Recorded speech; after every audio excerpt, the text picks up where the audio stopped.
Bonjour à tous, Nick Leclerc, votre analyste pour Badger Investor. Voici donc en vidéo le briefing pour cette journée du mardi 30 juillet 2013.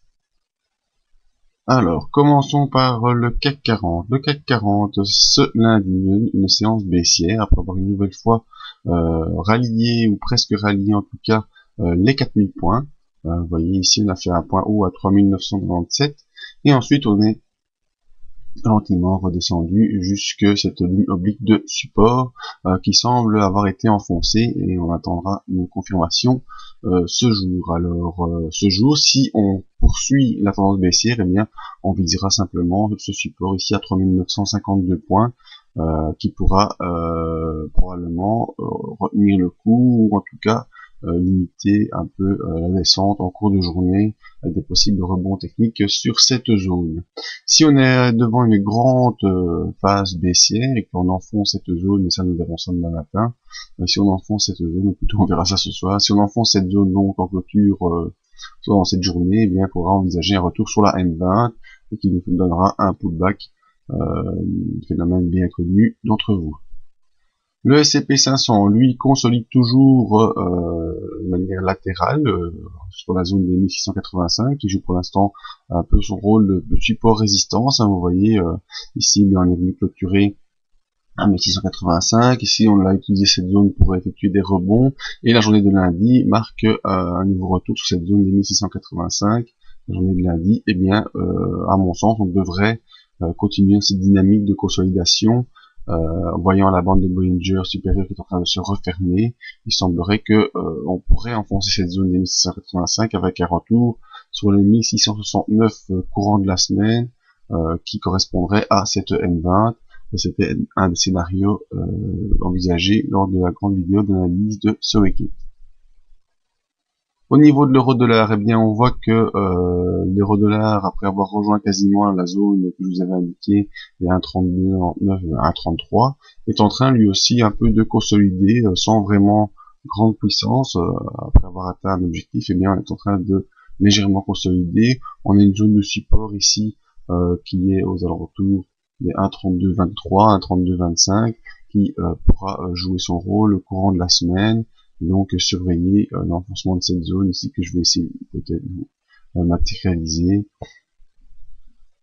Voilà, cette zone ici vers les 1,32,25, vous voyez, qui pourra peut-être jouer un rôle courant de la semaine.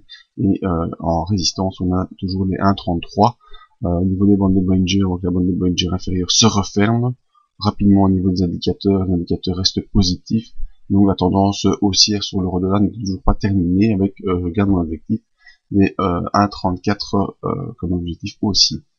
Alors, conséquence de cette latérisation, consolidation sur l'euro-dollar, eh bien, au niveau de l'argent, on voit que l'argent est sorti par le bas de son range haussier. Hein, bon, ça a déjà été un peu le cas ici, puis on est reparti. C'est un peu le cas maintenant, et on voit que la journée qui est ouverte depuis ce matin essaye de revenir un peu, même si c'est très léger pour l'instant. Et sur l'or, eh bien, sur l'or, on est dans les mêmes genre de configuration. Vous voyez, on est revenu sur la M50 et on rebondit un peu sur cette zone de M50 avec les 1327 toujours en point pivot.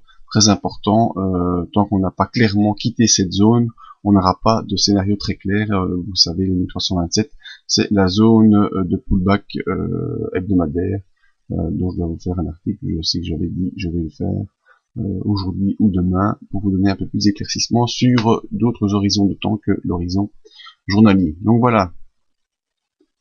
Pour aujourd'hui, le CAC 40, possible retour sur 3952 à surveiller pour un rebond possible, ou en tout cas une clôture dans cette zone.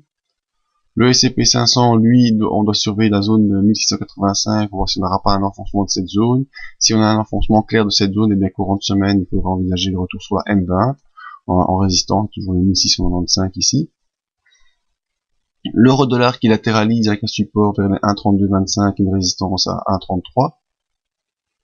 Et l'argent qui devrait normalement pouvoir effectuer un rebond pour revenir vers les 20 $. Et si on continue l'enfoncement en cours de journée, eh bien, les 19,60 sont à surveiller également comme zone de rebond. Même chose pour l'or qui, au niveau de sa M20, a 1322 connaît une zone de support très important, et la zone de 1327 qui joue également un rôle de résistance.